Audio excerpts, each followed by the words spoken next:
95 ఏళ్ల వయసు మీది. ఏం తింటారు మామగారు మీరు? భోజనం చేస్తానండి. సాయంత్రం టిఫినేనా? సాయంత్రం టిఫిన్ తింటాను. ఎంత తెల్లగా ఉన్నారు. ఏం రాసుకుంటారు? ఏమి రాసుకోనండి. నూనె కూడా రాసుకోను. తిట్లు అంటే ఇష్టం ఉండదు. ఈశ్వరుడు ఇచ్చిన వరం. అంతేనా? పిల్లలు కాడాలన్నా కుడుతుళ్ళైనా ఒకటి సమానం. కరెక్ట్. మీ కూతుళ్ళు లేరా? ఉన్నారు. ఇద్దరు కూతుళ్ళు, ఇద్దరు కొడుకులు. ఇద్దరు కొడుకులు. ఐక్యమచ్చేదంటే ఆనందం. ఐక్యమచ్చితంగా కోడల్లో కూతుడు ఐక్యమచ్చితంగా ఉంటాం. ఆనందం అండి నాకు.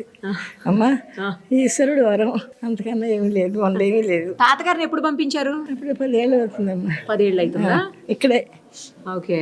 మీరు ఎప్పటి నుంచి ఉంటున్నారు ఇక్కడ? మేము 25 ఏళ్ళ నుంచి ఉంటున్నాం అండి.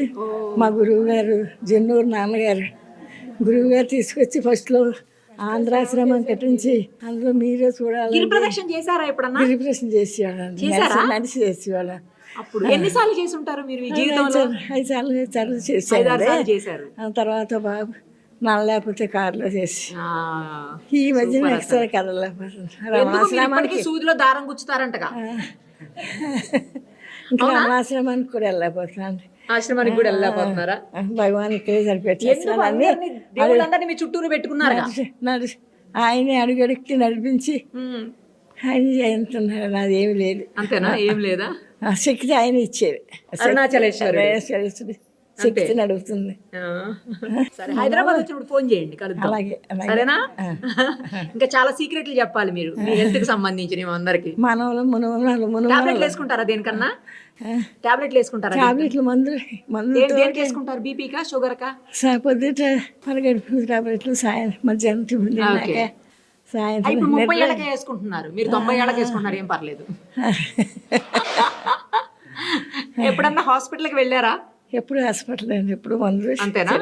ఎప్పటి నుంచి అలా? ఈ 5-6 ఏళ్ళ నుంచా, 10 ఏళ్ళ నుంచా? అప్పుడు 50 ఏళ్ళ నుంచి 3 ఆపరేషన్లు అయినాయి.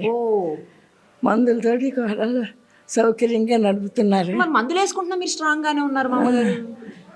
అది ఇచ్చిన శక్తి, భగవాన్ శక్తి లేదు, నడుపుతున్నారు అంతే. అంతేనా? ఆనందం మనుమలు అసలు కన్నా వడ్డీ ముద్దు కదా.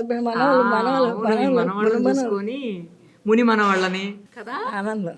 ఎవరిష్టం మీ ఫ్యామిలీ మొత్తంలో చెప్పండి. అందరూ సమానమే. ఒక్కళ్ళని చెప్పాలి, ఒక్కళ్ళనే చెప్పాలి. ఇప్పుడు మీరు చెప్పాలి, చెప్పండి ఎవరిష్టం, ఒక్కళ్ళని చెప్పండి. ఈశ్వరుడే ఇష్టం. మీరు అలా చెప్పకూడదు. ఫ్యామిలీలో ఒక్కళ్ళని చెప్పండి, చెప్పాలి. ఫ్యామిలీలో ఒక్కళ్ళని చెప్పండి ఎవరిష్టం. నవ్వు సమాధానం కాదు, చెప్పండి. నేను ఇష్టమా? ఓ, వెంటనే వచ్చేసాడు. అందుకే నువ్వంటే ఇష్టం అంట జేజ్కి. తెలుసా? ఎన్ని చేశాడో చూడండి. ఇగో జేజ్ ఇష్టమేనా నీకు? జేజ్ అంటే ఇష్టమేనా? ఏమని పిలుస్తావు? ముసలమ్మ. ఇదేదో బాగుంది. ఏం చదువుతున్నావు నువ్వు? సెకండ్. ఏ స్కూల్? బెతనీ హై. ఎక్కడది? బెంగళూరులో ఉంటావా? Okay okay. ఎప్పుడు వచ్చినావు? సెప్టెంబర్ 11th వచ్చినావా? మరి జేజీతో ఉంటావా కొన్ని రోజులు? వెళ్ళిపోతావా? ఎల్లుండి వెళ్ళిపోతావా? ఓకే. ఇక్కడ నీకెవరు ఇష్టం మీ ఫ్యామిలీలో? డాడీ ఇష్టమా? మరి నీకేమో మా జేజీకేమో నువ్వంటే ఇష్టం అంట. నువ్వేంటి జేజీ పేరు చెప్పకుండా నాన్న పేరు చెప్తున్నావు? ఎందుకు అల్లరి చేస్తే ఏమనరానా? అంతేనా? ఏంటంటే రావడం, ఆ తర్వాత శివరాత్రి రోజు నీ బాడీ వచ్చింది కాబట్టి శివుడే అనుగ్రహించుంటాడు. అప్పుడు ఆదిలింగం ఏది అంటే సృష్టిలో ఆదిలింగం కాశీ ఈశ్వరుడు ప్రతిష్ఠలింగం. కానీ ఆదిలింగం, అగ్నిలింగం, స్వయంభూలింగం, అరుణాచలం 3 లోకాలకి. అందుకుని మళ్ళీ ఆ ఈశ్వరుడే ఇక్కడ తీసుకొచ్చాడు. అలాగే ఈ క్షేత్రం కూడా ఆదిలింగమే కాకుండా అన్ని ప్రపంచంలో ఉన్న అన్నీ కూడా పుణ్యక్షేత్రాలు. సీక్రెట్ జ్ఞానక్షేత్రం ఏదంటే అరుణాచలం. దానికి కారణం స్మరిస్తేనే జ్ఞానం ఇచ్చేస్తా అంటాడు. మరి అన్ని పుణ్యక్షేత్రాలు అయినప్పుడు ఈ క్షేత్ర విశేషం స్మరిస్తేనే జ్ఞానం ఇస్తానన్నాడు. ఎలా స్మరించాలన్నది కూడా చెప్పాడు భగవాన్. కానీ ఇక్కడ మా ఈశ్వరుడు 3 రూపాల్లో ఉంటాడు.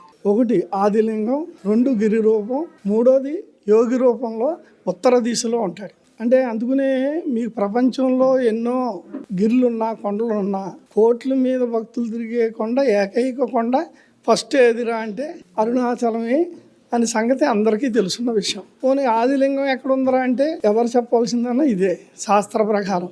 స్కాంద పురాణం శివపురాణంలో చెప్పే విషయం కూడా ఇదే. అంచేది ఎలా స్మరిస్తే ఇస్తాడన్నది మీరు స్మరిస్తేనే ఇచ్చే అంత గొప్ప క్షేత్రం సృష్టిలో ఎక్కడా లేదు. ఇక్కడ ఇస్తాడా లేదా అన్నదానికి ఆయనే చెప్తాడు. ఎందుకంటే మహాత్ములు చెప్పిందే మీరు అందులో మనకు అర్థం అవ్వకపోయినా అందులో నిజాన్ని గ్రహించాలి. ఎలా అంటే 3 కోట్ల సార్లు ఓం నమ శివాయ అంటే ఎంత ఫలితం వస్తుందో షార్ట్గా స్వీట్గా అరుణాచల శివ అరుణాచల శివ అరుణాచల శివ అరుణాచల అది 3 కోట్ల సార్లు ఓం నమ శివాయ అన్నదానికి ఫలితం సమానం.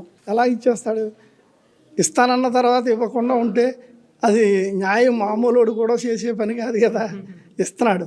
అరుణాచల శివ అంటే అరుణాచల అంటే శివుణ్ణి ఎక్కడున్నా సరే 3 సార్లు పిలిచాడు. 3 లోకాల్లో ఎక్కడున్నా రావాలి. 4వది అరుణాచల అనేటప్పటికి అరుణ అంటే జ్యోతి, అచల అంటే అంతటా ఉన్నావు అని. ఇప్పుడు అంతటా ఉన్నాడో లేదో తెలియడానికి సింపుల్గా ఇప్పుడు జ్యోతి లేని సీమ నుంచి శివుడి వరకు జ్యోతి స్వరూపం ఉందా లేదో చూడండి. తన జ్యోతి వెళ్తేనే పక్కన ఉన్న వాళ్ళు కనపడతారు. అంటే అందరిలోని జ్యోతి స్వరూపం ఉందా లేదా? అప్పుడు మీరు ఎవరవుతున్నారు?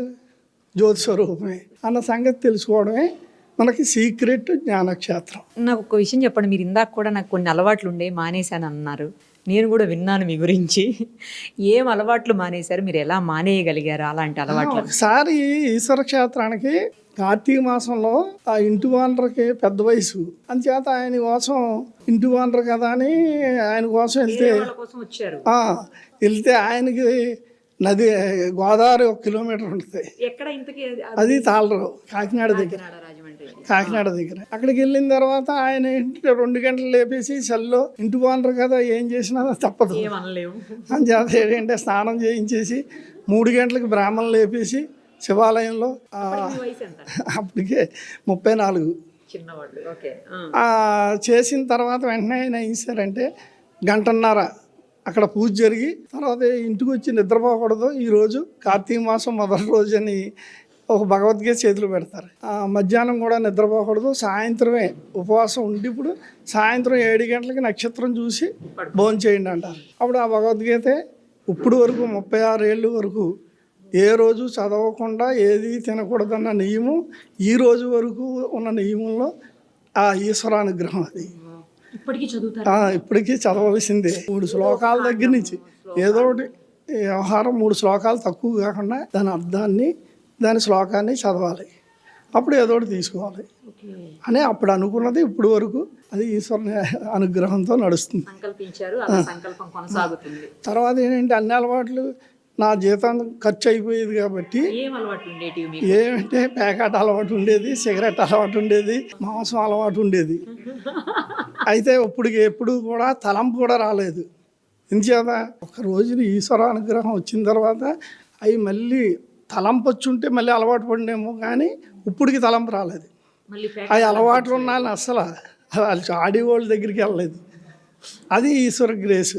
అయితే ఇప్పుడు అన్నాళ్ళ కంటే గొప్ప విషయం ఏంటంటే అంతటా పరమేశ్వరుడు ఉన్నాడు. నా దక్షిణ భాగంలో దక్షిణామూర్తి ఉన్నాడు. ఆయన నేను ఒకటైన బలమైన భావన. ఇప్పుడు మీతో మాట్లాడుతున్నప్పుడు కూడా సాక్షాత్తు పరమేశ్వరుడి దగ్గర నుంచి నా మాట వస్తుందని మర్చిపోకుండా ఉండడానికి 27 ఏళ్ళు పట్టింది. ఇప్పుడు మీరు ఎన్ని మాట్లాడినా పరమేశ్వరుడి దగ్గర నుంచే నా మాట వస్తుంది, నా దక్షిణామూర్తి దగ్గర నుంచే అని మరుపు లేకుండా ఈశ్వర అనుగ్రహం. అది సంతోషం. మనందరం కూడా ఇది అలవాటు చేసుకోవాల్సిందే.